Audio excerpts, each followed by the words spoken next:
Welcome to News Talk with Simoni Vani at the International News Channel. We are joined today by Gloria Fung, a political commentator, coalition builder, and the president of Canada-Hong Kong Link, a non-partisan organization which aims to facilitate community involvement among Hong Kong Canadians. Gloria strongly advocates for democracy and human rights. She has been outspoken about opposing the Chinese government's suppression of Hong Kong liberties amid the new national security law. The new law criminalizes any acts of secession, subversion, terrorism, and collusion. Critics are calling the law the end of Hong Kong. Gloria's work has also been centered around bolstering public knowledge surrounding the Chinese government's use of intimidation tactics against dissenters within Canada among ongoing tensions between Hong Kong and Beijing. Thank you for joining us, Gloria. Thank you very much for having me.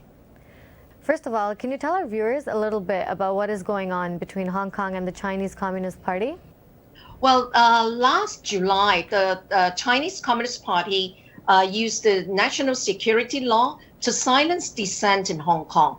And key leaders of opposition parties, NGOs, academic and media sector have been arrested and charged with threatening the state's stability or collusion with foreign forces. And people offending the national security law could be subject to a lifelong imprisonment.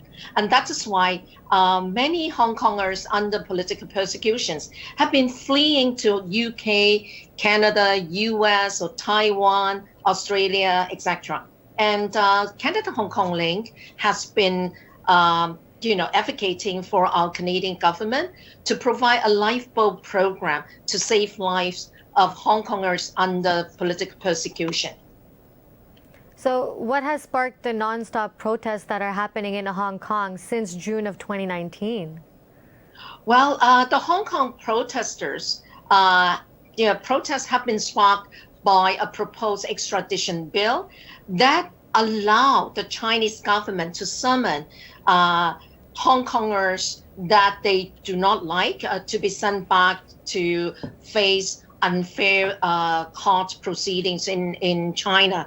And since there's no rule of law in China and the jail conditions, quite often are very, very bad, and therefore millions of people in Hong Kong have staged peaceful demonstrations on the streets to oppose to this very controversial extradition bill.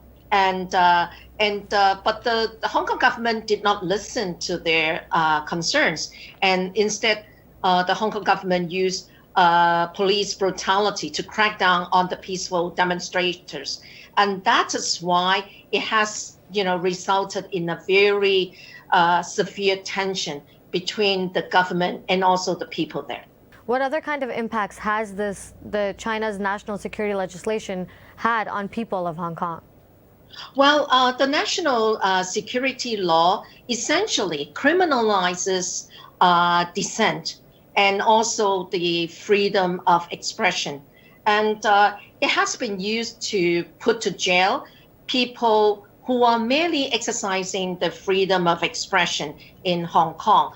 And that was guaranteed to them by the Sino-British Joint Declaration, which is international treaty registered with the United Nations. Therefore, most people in Hong Kong have expressed their feelings of frustrations and betrayal. And the leading dissents have been put to jail, or they have been charged with very severe criminal acts in Hong Kong. Tibetans, Uyghur Muslims, and Hong Kongers have all advocated for canceling the 2022 Olympics in China. In your opinion, what are the chances that the international community will listen to these calls of action? Well, the call for the boycott of the Beijing Winter Olympics is not only confined to the Tibetan, Hong Kong, or the Uyghur Muslims community. It is also strongly supported by other communities, including the Taiwanese, the Burmese, Vietnamese, as well as a lot of Canadian human rights groups. And here in Canada, we are trying to put pressure on the Canadian Olympic Committee and also our government to reconsider our participation in the Beijing Winter Olympics. as we always say, no rights, no game. And remember, our two Michaels are still being held as hostages in Chinese jail, as well as other wrongfully imprisoned Canadians. So given all, the brutality going on in China and Hong Kong, as well as the genocide in East Turkestan region, should our Prime Minister and our Canadian elected representatives still endorse the Winter Olympic Games in Beijing, as if nothing has happened between our relationship and China? I don't think this is right. And so for the Chinese Communist Party, it's a very brutal dictatorship who has been trying to use the Olympic Games to portray a proud and peaceful image around the world. And Canada should not help them to sustain this kind of fraud. Recently, the U.S. and the Western world more generally has finally recognized the threat posed by the Chinese Communist Party. Does this help your cause? Oh, yeah, absolutely. Western democracies, especially the Five Eyes allies and some EU countries, have begun to realize the true nature of the Chinese Communist regime and also its global expansion by means of both soft and sharp powers to infiltrate, manipulate, and intimidate nationals around the world. And so they are beginning to realize the significance of collaborate together to come up with a comprehensive and effective strategy in stopping China's expansionist approach around the world. And coming back to our country, so why should Canadians care about Beijing's suppression of democracy in Hong Kong? Well, we are facing a global struggle between democracy and dictatorship right now. And we have close to 500,000 Canadians living and working in Hong Kong, as well as several hundreds of Canadian corporations operating in Hong Kong. So defending Hong Kong's autonomy and democracy and freedom is also defending our core values, national interests, and also security. And both Hong Kongers and Canadians, we share the same set of core values. And but the Hong Kong's national security law does not only apply in Hong Kong. It also criminalizes, citizens around the world who are critical towards China and Hong Kong. So this interview by your TV station will make me a criminal in the eyes of the Chinese regime. And whenever I'm in China or I'm in transit via Hong Kong, I could be arbitrarily arrested by the Hong Kong government in the name of offending their national security law. And it shows how serious, this national security law is to citizens around the world. In that case, I actually really admire you for having the courage to speak up and to be able to speak to news channels such as myself about the topic and raise awareness for that. Thank you very much. I think that this is our responsibility to raise awareness in Canada as well as around the world, because basically we cannot just remain silent. Silent diplomacy no longer works for Canada as well as other Western democracies. I think we have made a major mistake by allowing China to emerge as a major economic power in the world. And now it has turned itself into a monster, and it starts to bully other countries, including Canada. So I think we need to take timely and decisive action to stop its expansionist approach around the world as well as in Canada. To date, what has the Canadian government done to support Hong Kongers or dissenters of the Chinese government more generally? Well, the Canadian government has issued a few statements to condemn the police brutality as well as the imposition of the national security law in Hong Kong. However, Canada has also joined U.S. in sanctioning a few Chinese officials. Unfortunately, as of today, none of the Hong Kong officials responsible for violation of human rights in Hong Kong have been sanctioned.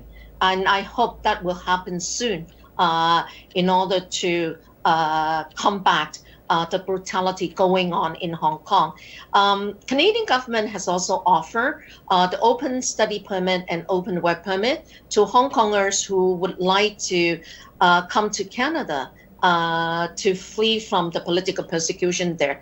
But unfortunately, because of the pandemic, our border has been closed, and many of them have not been issued a special travel document to leave Hong Kong before the Hong Kong border is going to be closed in early August. So this is very unfortunate. Therefore, we have been advocating for our government to issue special travel document to Hong Kong people who are under political persecution so that they can leave Hong Kong before the Hong Kong border is totally closed. You mentioned that there are a lot of Canadians who are living in Hong Kong at least. So what kind of impact does the new laws or China suppression have on those Canadians as well as Hong Kongers who are living in Canada for that matter? Well, I think Canadians have also been significantly impacted by the national security law, as well as what is going on in Hong Kong. As I have mentioned, Hong Kong is by far the largest Canadian city outside of Canada, with 500,000 Canadians living and working in Hong Kong. And at the same time, apart from using the national security law to jeopardize Canadians' security in Hong Kong or in any part of China, the Chinese soil, the Chinese agents are also actively intimidating and harassing Canadians' freedom of expression on Canadian soil. Just around a year ago, when Canada-Hong Kong Link, together with other Hong Kong support group, staged our peaceful demonstration in Toronto, we have been harassed and intimidated by a lot of mainland Chinese international students, as well as members of the United Front organizations under influence of the Chinese embassy here, to stop us from continuing with our peaceful march. So it shows to you how serious the intimidation is. And apart from that, they are also doing a lot of lobbying, and they are also infiltrating, manipulating, and into different sectors of our Canadian society, including political arena, our community, as well as media. And many of the Chinese Canadian language media have actually been under control of the Chinese embassy here. Speaking of your protests and that people were at least trying to prevent it, what do you think the general public can do to support people in Hong Kong and Canadians who are targeted by China's government? I think it's very important for Canadians to tell our elected members of the three governments about our deep concern towards the infiltration, manipulation, and intimidation by foreign force, that is the Chinese Communist Party, on Canadian soil. And we also need to ask them to come up with effective legislation that will enable our enforcement departments to depart Chinese agents that have been actively working in the best interests of this foreign force in Canada, as well as some of the diplomats who have been doing, conducting, activities that are way beyond the diplomatic jurisdiction. I think it's very important that Canada need to come up with a strong stance towards China. And at the same time, we also need to show our leadership on the world stage that we are not going to kowtow to this very arrogant dictatorship. In your opinion, what is the threat of the Chinese government's infiltration in Canada? And how often does the Chinese Communist Party use intimidation tactics against dissenters on Canadian soil? Well, I think based on our research and also information that we have gathered from different sectors of our Canadian society, the infiltration and manipulation by Chinese Communist Party on Canadian soil is getting worse and worse. And just imagine, just last week, the coordinator of the independent senators group, Senator Wu Yunpao, has actually spoken, openly against what our government and also our foreign ministry have said before about the genocide in the East Turkestan region, and we have been wondering whether or not this kind of senator or even some of the MPs have always been serving as the advocate for the Chinese government, are really working in Canada's best interest. And we have also evidence that Chinese agents have also interfered with the direction of many of our university research projects, and they have also been intimidating academic people as well as community leaders who are outspoken about the violation of human rights by the Chinese government. So I think, all in all, the infiltration and manipulation by the Chinese Communist Party in Canada is getting worse. And that's why we need to take a timely action to stop all this. Otherwise, there won't be any return if, they continue to build up their influence in our country. So what are you hoping the future of Hong Kong will look like? Well, I think, the crackdown on the civil society in Hong Kong is getting worse and worse. Many people, particularly key leaders and activists, have been arrested, and many of them are likely to be, given a very long sentence, if ever the court hearing has been completed. And so Hong Kong is going through an unprecedented difficult time in its history. And that's why international concern and support is so significant at this stage, to keep the hope alive among Hong Kong people who stay behind there. And but I have faith in their resilience and determination to fight for their future in terms of autonomy, democracy, freedom, rule of law, and human rights. And Canadians also need to render our support and solidarity with all of them. It's been a pleasure hearing your thoughts on this, Gloria. Thank you for agreeing to speak to me. Thank you very much for having me today. I'm Simoni Vani, and you're watching the International News Channel. Thanks for tuning in to today's show. Don't forget to like, subscribe, and turn on the bell notifications to stay up to date on latest news.